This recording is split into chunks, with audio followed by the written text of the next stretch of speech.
قبر کو کشادہ، تھوڑا سا کشادہ کھودا جاتا ہے، سائڈوں سے کچھ دیوار اٹھائی جاتی ہے، اوپر سے کڑیاں ڈالی جاتی ہیں، پھر مٹی ڈالی جاتی ہے، اور اکثر و بیشتر جو قبر ہوتی ہے عام طور پر جسے بغلی کہا جاتا ہے، قبر میں اتارنے کے بعد قبر کی جگہ کتنی ہوتی ہے؟ اگر ہمارا سینہ 3 فٹ کا ہے تو 4 سے 5 فٹ کی قبر بہت ہو گئی، اس کی چکلان بتا رہا ہوں، بہت 4 سے 5 فٹ۔ مردے کو ایک سائڈ میں کر دیتے ہیں، کرتے ہیں نا، پتھر لگاتے ہیں آڑا، پھر گیلی مٹی کے ڈھیپے بنا کر اس پتھروں کو پیک کرتے ہیں۔ کہیں سان آ رہی تو 4 5 10 آوازیں آ جاتی ہے، پتھر کے ٹکڑے دو تاکہ اس کو بند کیا جائے۔ سوچئے جب زندہ تھے تو کاندھے سے کاندھا لگاتے تھے، اور آج انتقال ہوا تو قبر میں اس کی مٹی ایسے ڈالی جاتی ہے کہ سان برابر جگہ اس کو خالی نہیں چھوڑی جاتی۔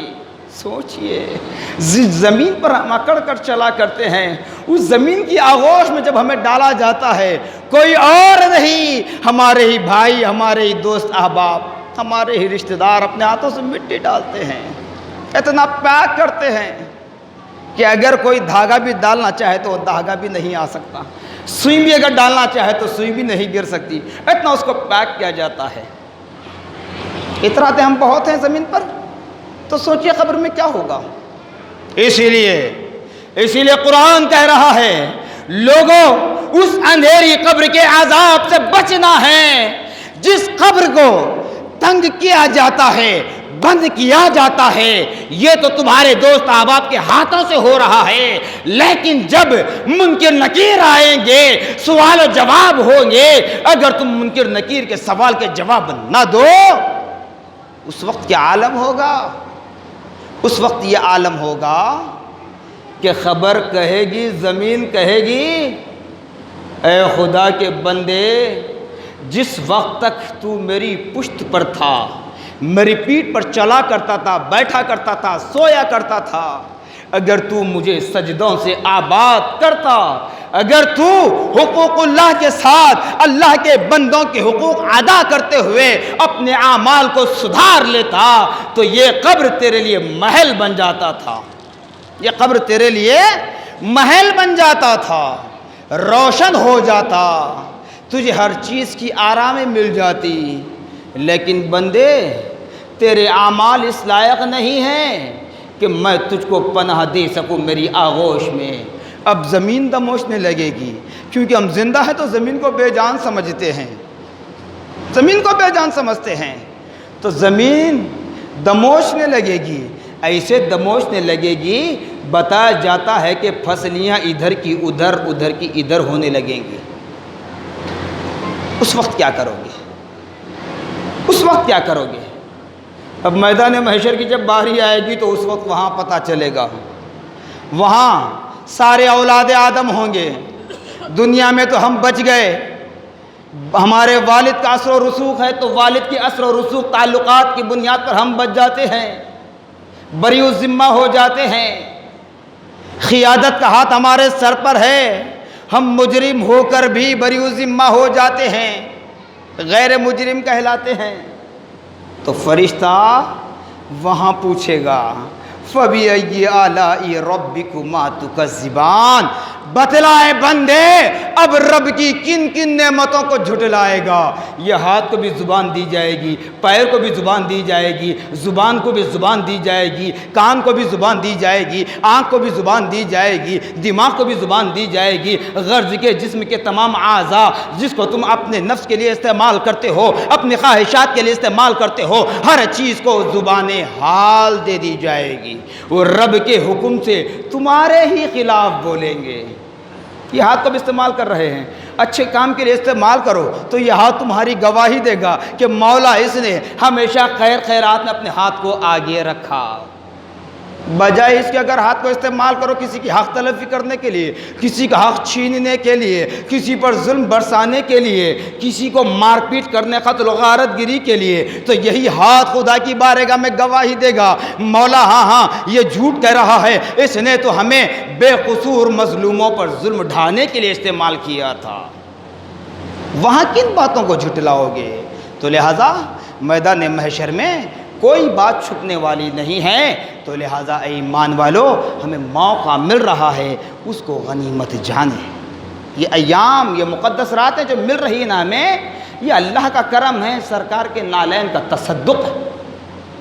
اگر ہم اپنے اعمال کا محاسبہ کر لیں اور خدا کی رحمتوں کو پیش نظر رکھیں تو ایک لمحے کے لیے بھی خدا کی رحمت ہم پر نازل نہیں ہو سکتی۔ ایسے تو ہمارے اعمال ہیں، ایسے ہمارے اعمال ہیں۔ لہٰذا اپنے آپ کو سدھاریے، اپنے اعمال کو سنوارنے کی کوشش کیجیے، ورنہ پھر میدان محشر میں جواب دینا تو ہے ہی ہے۔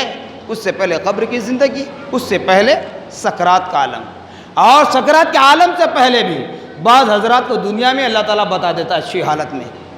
تو لہٰذا ہمیں چاہیے کہ اعمال صالحہ کریں اور اہل سنت والجماعت کے عقائد کے مطابق زیارت قبور کی جو اجازت ہے کہ قبرستان جاؤ، وہاں زیارت کرو اہل قبور کی، کیوں؟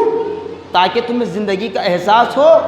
صرف اتنا ہی نہیں، یہ تو تمہیں احساس ہے، دوسری چیز یہ ہے کہ ہم میں سے جس کسی کا بھی انتقال ہوا ہے وہ روحیں تڑپتی ہیں، اور روحیں تڑپتی ہیں، میری اولاد کے لیے میں نے کیا نہیں کیا، مگر آج میری اولاد میرے لیے کچھ نہیں کر رہی ہے۔ باپ بھی کہے گا، ماں بھی کہے گی، سب کہیں گے، ہر رشتہ دار کہے گا۔ کیوں؟ اس لیے چلیے ٹھیک ہے، ماں باپ کی ہی مثال بتا دو۔ جس ماں نے اپنے کوکھ میں 9 مہینے رکھ کر ہمیں سنبھالا، ہماری تکلیف کو برداشت کیا، ہماری حرکات و سکنات کو اپنے پیٹ میں رکھ کر ہمیں تکلیف کو برداشت کیا، پھر جنم دینے کے بعد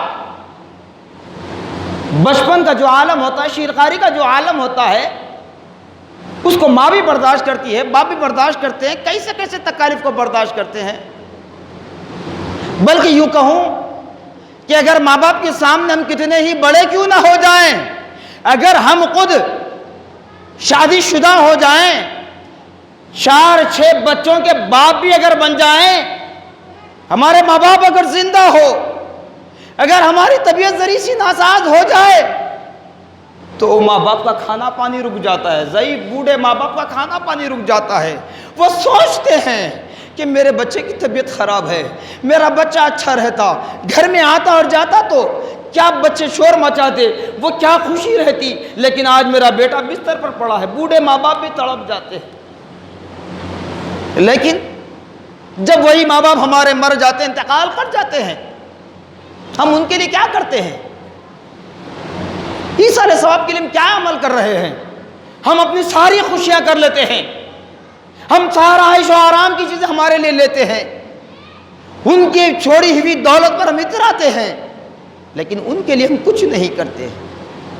تو آپ کو، آپ کا مال آپ کو مبارک، آپ کا پیسہ آپ کو مبارک، انہیں آپ کے پیسے کی ضرورت نہیں ہے۔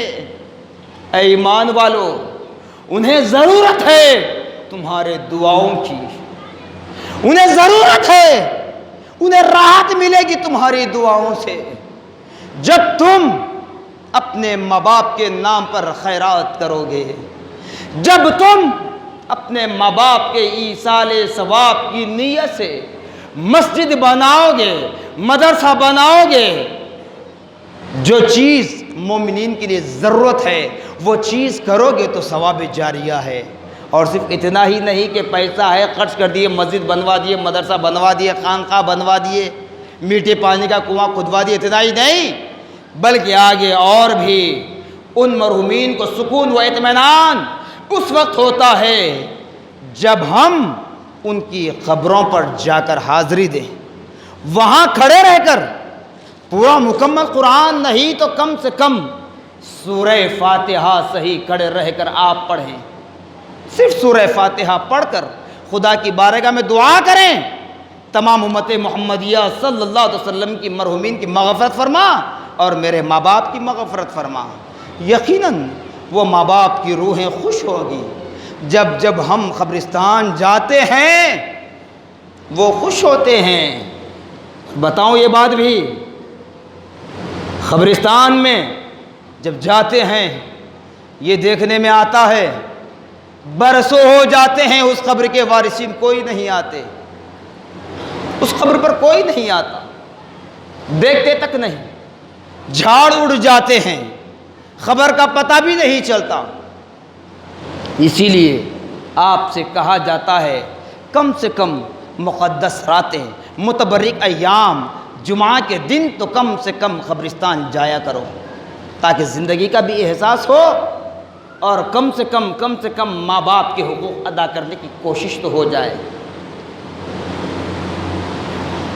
جس قبر پر جن کے وارثین، جن کی اولاد، جن کے دوست احباب جس قبر پر جاتے ہیں نا، بازو والے کے قبر پر کوئی نہیں جاتا، وہ تڑپتے ہیں، وہاں وہ روتے ہیں، خون کے آنسو روتے ہیں، کاش اگر ہم بھی اپنے اولاد کی صحیح تربیت کرتے ہوتے، کاش ہم بھی اپنی اولاد کو قرآن پڑھائے ہوتے، کاش ہم بھی اپنی اولاد کو نماز کا طریقہ سکھائے ہوتے، کاش ہم بھی اپنی اولاد کو اسلامی ماحول میں رکھتے ہوتے، تو آج ہماری اولاد بھی ہماری قبر پر آتی۔ ہم نے اپنی اولاد کو دنیا کی تعلیم میں چھوڑ دیا، اسلام سے دور کر دیا، ان کی طرف توجہ نہیں دی۔ آج یہ عالم ہے کہ ہمارے قبر پر کوئی آتا نہیں، ہم پر کوئی درود پڑھتا نہیں، قرآن کی تلاوت کرتا نہیں، ہمارے لیے کوئی ایصال ثواب نہیں کرتا۔ تو لہٰذا ہمیں چاہیے کہ وہ زندگی کو یاد کریں، قبر کی زندگی۔ پھر ایک بار وہ بات یاد دلاتا ہوں، سال گزشتہ یہی وہ ایام تھے جہاں ہم مساجد سے دور تھے، متبرک راتوں سے ہم دور تھے۔ تو یہ یاد رکھیے، بیماریاں جتنی دنیا میں ہے نا، ان تمام بیماریوں میں مشکل سے 50% بیماریوں کا علاج دنیا کے ڈاکٹر، اطباء، حکیم کر سکتے ہیں، باقی 50% بیماریوں کا علاج خدا کی قدرت میں ہی شامل ہے، کوئی اس کا علاج نہیں کر سکتا، کوئی علاج نہیں کر سکتا۔ اسی لیے کہتے ہیں باوضو رہو، پاک و صاف رہو، غسل واجب ہو تو فوری پاک ہو جاؤ، نماز کے پابند ہو جاؤ، قرآن پاک کی تلاوت کرتے رہو تو تم آفات و بلیات سے، بیماریوں سے محفوظ و مامون رہیں۔ لیکن ہم اس سے دور ہوتے چلے جا رہے ہیں، اس لیے ان بیماریوں کے شکنجے میں ہم پھنس رہے ہیں۔ تو بہرحال بیماریاں آتی ہیں اور جاتی ہیں، لیکن جو سال گزشتہ کے جو دن گزرے وہ کسی کے کہنے پر سے مراد دباؤ میں آ کر ہم مسجد سے دور نہیں تھے، علماء نے فیصلہ لیا تو یہ علماء اپنی جانب سے فیصلہ نہیں لیا، بلکہ خدا کا فیصلہ تھا۔ ہمارے اعمال میں بدکاریاں بڑھتی جا رہی ہیں، بدفعلیاں بڑھتی جا رہی ہیں۔ اللہ تعالیٰ نے وعدہ کیا تھا کہ میں بندے تجھ کو پیدا کر رہا ہوں اور تیرے ساتھ تیرا رزق بھی پیدا کر رہا ہوں۔ رزق تو ہمیں لاک ڈاؤن میں بھی ملا، کھانے کو ہمیں لاک ڈاؤن میں بھی ملا، کسی نے 1 روپیہ نہیں کمایا لیکن وہ بھوکا نہیں مرا۔ کیوں؟ اللہ نے وعدہ کیا، رزق دینے کا رزق دے رہا تھا اور دیا، دے رہا ہے، قیامت تک دیتا رہے گا، قیامت تک دیتا رہے گا۔ پھر مسجد سے ہم کیوں دور تھے؟ تو پتہ چلا کہ ہماری بدفعلیوں، ہماری بدکاریوں کی وجہ سے اللہ رب العالمین ہم سے ناراض ہو کر ہم سے وہ سجدوں کی توفیق چھین لی تھی۔ خدا را ایمان والو، وہ موقع آج ہمارے ہاتھ ہے، اس کو غنیمت جان لیں۔ بارہا اس بات کو آپ نے سنا ہوگا، نبی پاک صلی اللہ تعالی علیہ وسلم نے تعلیم دی کہ لوگوں جب تم ایک دوسرے سے ملاقات کرو تو اس کو آخری ملاقات تصور کرنا، نہ جانے پھر تم دوبارہ ملو یا نہ ملو۔ اسی طرح نبی نے فرمایا جب سانس لو تو اس سانس کو بھی اللہ کا شکر بجا لاتے ہوئے آخری سانس تصور کر لو، نہ جانے پھر تمہیں اگلی سانس بھی ملے یا نہ ملے۔ تو پھر ایسی مقدس راتیں، ایسے معتبر ایام جب ہمیں ملتے ہیں تو اس کو کیوں اگنور کیا جاتا ہے، اس کو کیوں ایزی لیا جاتا ہے، اس کو کیوں لائٹ لے کر اپنے دنیاوی کام مشغول ہوتے ہیں؟ تو خدا را اللہ اس کے رسول کا واسطہ اتوار اور پیر، سنڈے اور منڈے کی درمیانی شب، لیلۃ البرات، شب برات، یعنی آپ کو گناہوں سے پاک و صاف کرنے والی رات مل رہی ہے، اس رات میں اپنے معبود حقیقی کو راضی کر لے۔ اب تک جو بھی گناہ ہم سے سرزد ہوئے ہیں توبۃ نصوحا کریں، ایسی توبہ کہ دوبارہ پھر وہ غلطی ہم سے سرزد نہ ہو، پھر وہ غلطی ہم نہ کریں۔ ایسی توبہ خدا سے کریں، وعدہ کریں تو یقیناً اللہ تبارک و تعالی ہمارے عیوب پر پردہ ڈالنے والا ہے، ہمارے گناہوں کو معاف کرنے والا ہے، وہ غفور الرحیم ہے۔ اس رات کو غنیمت جانیں۔ بالخصوص میں نوجوان بھائیوں سے گزارش کرتا ہوں کہ یہ تصور ذہن سے نکال دیں، یہ بات ذہن سے نکال دیں کہ ابھی ہمارے بال کالے ہیں، ابھی ہم نوجوان ہیں، ابھی ہمارا خون گرم ہے، ابھی تو ہماری عمر بہت باقی ہے۔ جب بڑھاپا طاری ہوگا، بال سفید ہو جائیں گے، خون ٹھنڈا ہو جائے گا، جوانی کی عائش ختم ہو جائے گی، تب ہم خدا کے گھر میں بیٹھ کر تسبیح لے کر بیٹھ جائیں گے، قرآن لے کر بیٹھ جائیں گے۔ نہیں، موت کا بھروسہ نہیں ہے۔ میں آپ کے سامنے بھی گفتگو کر رہا ہوں، میں واپس گھر جاؤں یا نہ جاؤں یہ مجھے اس کی بھی ذمہ داری نہیں ہے۔ یہ میں فیصلہ نہیں کر سکتا کہ میں گھر پہنچ سکتا ہوں، راستے میں اگر موت آ جائے تو کیا کروں؟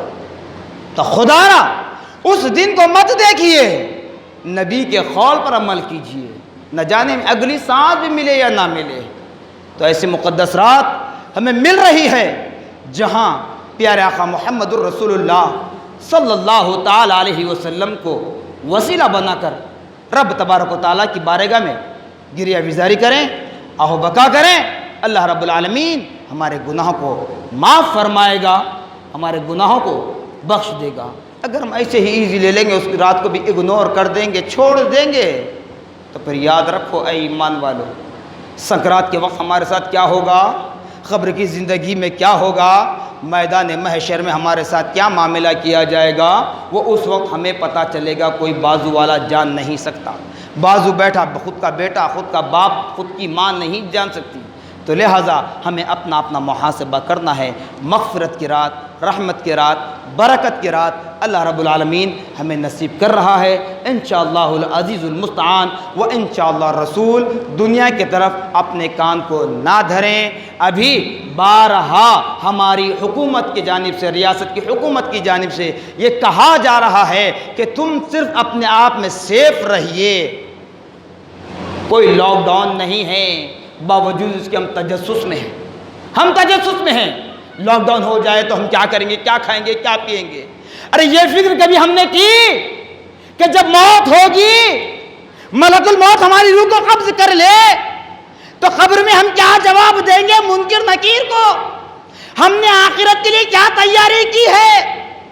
ہم میدان محشر میں جب جائیں گے رب کے سامنے کیا گواہی دیں گے، کیا جواب دیں گے؟ اپنے اعمال کا، اپنی دولت کا، اپنی اولاد کا، اپنی طاقت کا، اپنے عہدے کا، اپنی کرسی کا، اپنی عزت کا، جو جو چیزیں اللہ رب العالمین نے ہمیں عطا فرمایا ہے اس کے ایک ایک چیز کے متعلق ہم سے سوال ہوگا تو اس وقت ہم کیا جواب دیں گے؟ کبھی یہ فکر ہم نے کی؟ کبھی یہ سوچا؟ یہ فیلنگ ہمارے ذہن میں آئی؟ نہیں آئی۔ لاک ڈاؤن ہوتا کہتے ہی خوف زدہ ہو رہے ہیں۔ خدا را یاد رکھ لے، جب کرنے والا کرنا نہیں چاہ رہا ہے اس کو ہم تماشا بنا رہے ہیں، اور جہاں حساب کتاب ہونے والا ہے، جہاں پل پل کا ہمیں حساب دینا ہے، اس کی ہمیں کوئی پرواہ نہیں ہے۔ دیکھیں مسجدیں خالی نظر آتی ہیں۔ ارے بڑے بڑے غیر مسلم محقق ریسرچ اسکالر کی بات بتا رہا ہوں، وہ کہتے ہیں شب معراج، شب برات، شب قدر، عید الفطر، عید الاضحیٰ اور جمعہ جیسے ان مقدس ایام میں مسجدیں پھوٹ کر نکلتی ہیں، جس طرح ہم مسلمان ایک جٹ ہو کر نماز پڑھتے ہیں، اگر اسی طرح یہ مسلمان جس وقت پانچوں وقت نماز ادا کرنے لگے گی، مسجدیں پھوٹ کر نکلے گی، تو ہمیں حکومت سے ہاتھ دھو کر بیٹھنا پڑے گا۔ ہماری حکومت کو خطرہ ہے۔ یہ بڑے بڑے سائنسدان نہیں بلکہ ریسرچ اسکالر نہیں، بڑے بڑے منسٹروں نے کہا ہے یہ بات۔ تو خدا را سوچئے کتنا خوف ہے، ان کو بھی اس بات کا پتہ ہے کہ مومن جب ایک جٹ ہوتا ہے تو ساری دنیا کی طاقتیں پست ہو جاتی ہیں۔ تو خدا را اپنے اندر اتحاد پیدا کیجئے، متحد ہو جائیے اور اپنے رب کو راضی کرنے کی کوشش کیجئے۔ جزاکم اللہ خیرا جزا، وآخر دعوانا الحمدللہ رب العالمین۔ سنت ادا فرمائیں۔